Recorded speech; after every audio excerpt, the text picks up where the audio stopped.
Vamos nessa então, gente, porque o ministro Edson Fachin do Supremo Tribunal Federal anulou nesta segunda-feira todas as condenações do ex-presidente Lula impostas pela Justiça Federal no Paraná relacionadas às investigações da Operação Lava Jato. Com a decisão, o petista recupera os direitos políticos e volta a ser elegível. Fachin atendeu a um recurso da defesa de Lula que argumentou que a 13ª Vara Federal de Curitiba, antes comandada por Sérgio Moro, não era o juízo competente para processar e julgar o petista. Na avaliação do ministro, a Justiça Federal do Distrito Federal deveria ter feito isso desde o início.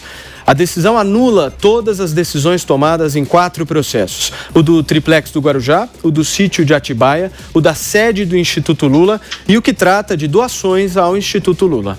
Fachin explicou que, quando o plenário do STF julgou o inquérito contra a presidente do PT, Gleisi Hoffmann, no caso Consiste, ficou definido que a 13ª Vara Federal de Curitiba não tinha atribuição para julgar processos da Lava Jato que não se relacionavam diretamente com desvios na Petrobras.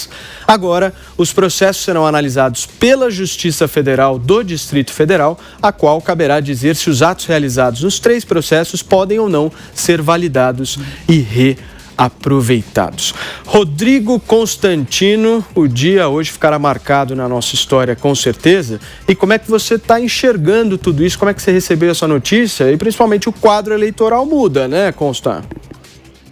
Sim, Paulo, mas eu acho que antes da gente falar de cenário para eleição, a gente tem que se ater um pouquinho aqui ao absurdo dessa decisão e ao que está em jogo, né?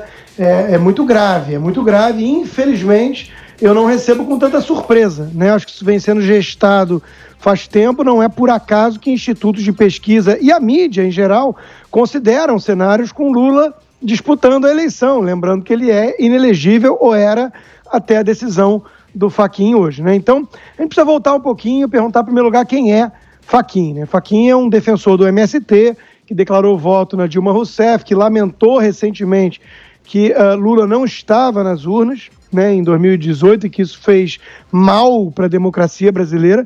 Ou seja, ele é um militante, é um partidário, simpatizante dessa turma aí, né?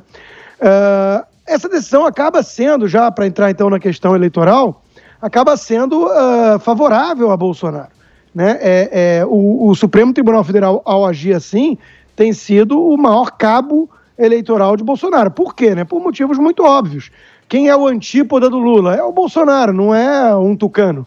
Ninguém acredita num discurso de tucanos fazendo oposição ao Lula. E basta citar o governador de São Paulo, João Dória, né, que numa entrevista esses dias mesmo, ele disse que Lula cumpriu o seu papel e Dilma também. Foi uma extensão desse papel, indo totalmente à contramão do que ele mesmo havia dito em 2018, na ocasião da prisão de Lula, né?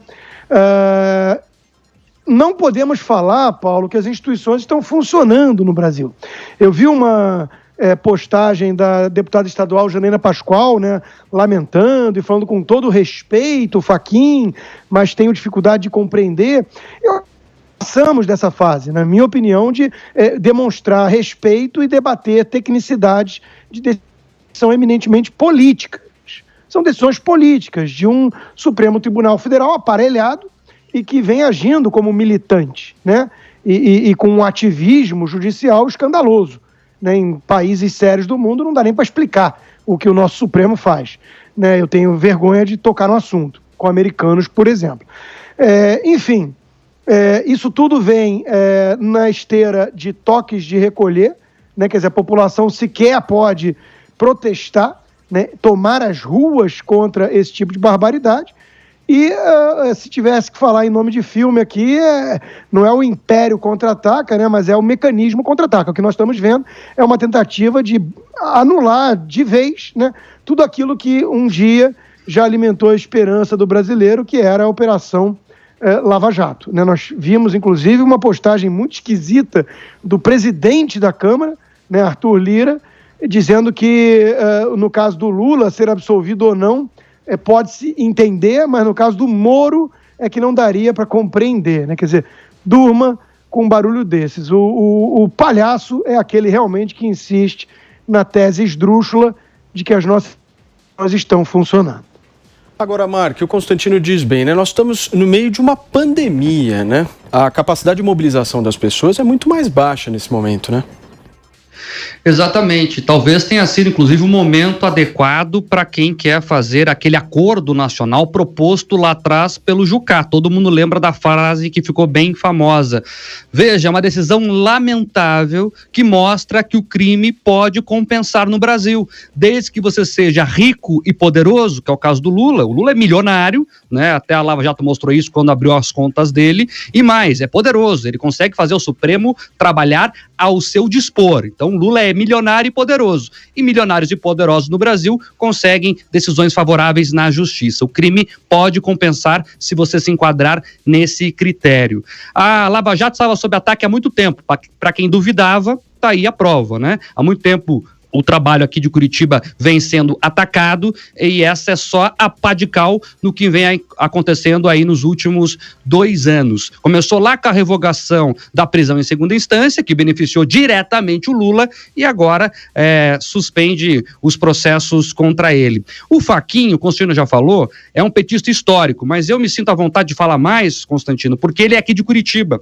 O Fachin era professor da Universidade Federal do Paraná, é um petista histórico, né, sempre participou das campanhas do partido, não foi só da Dilma Rousseff, não, ele participava de campanha de prefeito, de vereador, é um petista histórico de carteirinha, ele, a família, a esposa, todo mundo, né, disse recentemente que o Lula teria que ter sido candidato em 2018, então isso mostra bem a parcialidade, repito, a parcialidade desse senhor, que agora reabilita, inclusive, Lula para as eleições. Ele, monocraticamente, numa canetada, né, com um argumento que já tinha sido discutido, rediscutido, discutido de novo pelo Supremo, reabilitou Lula às eleições e, numa canetada, acabou com um trabalho feito ao longo dos últimos anos. Eu cobri a Lava Jato desde a fase 1. Entrevistei centenas de advogados e todos eles diziam, Paulo, Constantino, Amanda, na porta da PF, na porta do MPF, na porta da Justiça, depois das audiências, que o Moro era incompetente, que o Moro não teria competência territorial para julgar os processos da Lava Jato. Primeiro, alegaram que a Petrobras ficava no Rio, então se a sede da Petrobras é no Rio, os processos teriam que ir ao Rio de Janeiro. Os advogados mais bem pagos do país argumentaram isso durante os últimos 7 anos.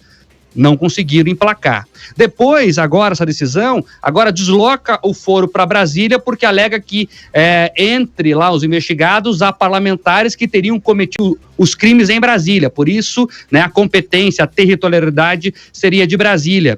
O próprio Supremo já julgou e rejulgou esta questão uma dezena de vezes. Inclusive, o Supremo fixou em decisão que o Moro era, sim, competente para julgar esse processo.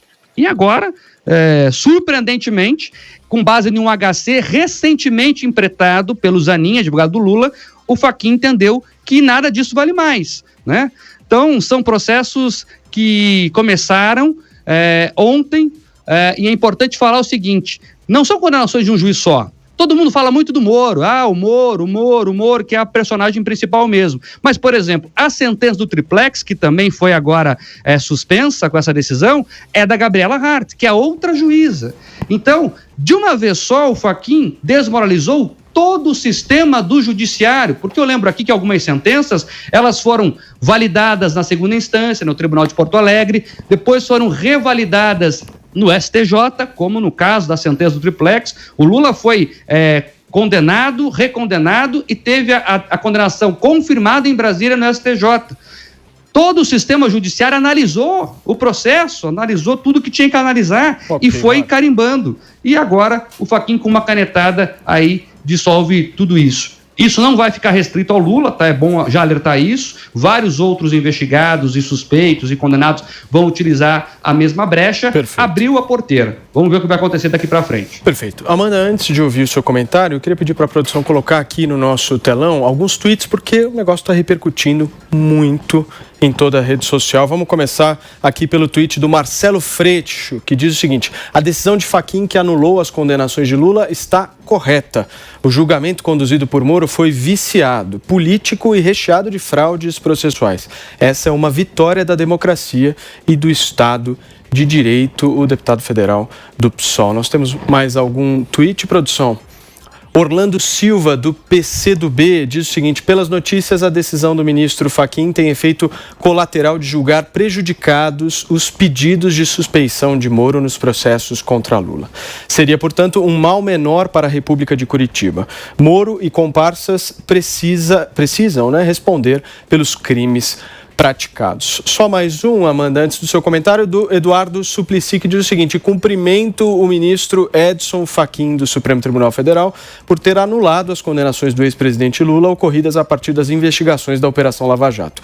Isso recupera os direitos políticos do presidente Lula, o que significa que, a partir dessa decisão, ele não completa, é um tweet um pouco mais extenso, e aí ele coloca. E o deputado estadual aqui de São Paulo, Arthur Duval, o Mamãe Falei, diz o seguinte: 8h30 tem panelaço contra a decisão do Fachin, que anulou todas as condenações do Lula. O país tem que parar. Compartilhe.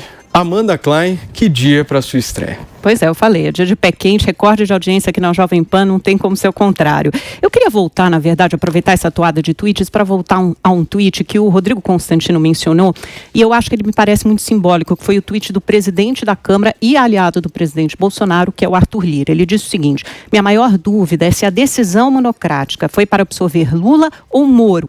Lula pode até merecer, Moro jamais. Isso, na verdade, explicita uma tese que está circulando em Brasília. Eu conversei com alguns advogados de direito penal e eles me disseram isso, que isso seria, na verdade, uma estratégia de Fachin, e aqui é bom fazer uma correção histórica. Fachin sempre foi um lavajatista, defensor das operações Lava Jato. Como relator da operação, ele sempre proferiu decisões favoráveis à Lava Jato. Então, isso vem como uma reviravolta e uma decisão num momento estranho, complicado e totalmente diferente de todas as outras decisões que o próprio Fachin já havia tomado. Ele nunca havia reconhecido esse pedido da defesa de Lula. Então, essa tese que circula agora em Brasília é que essa seria uma forma de gerar um mal menor para a Operação Lava Jato. E por quê?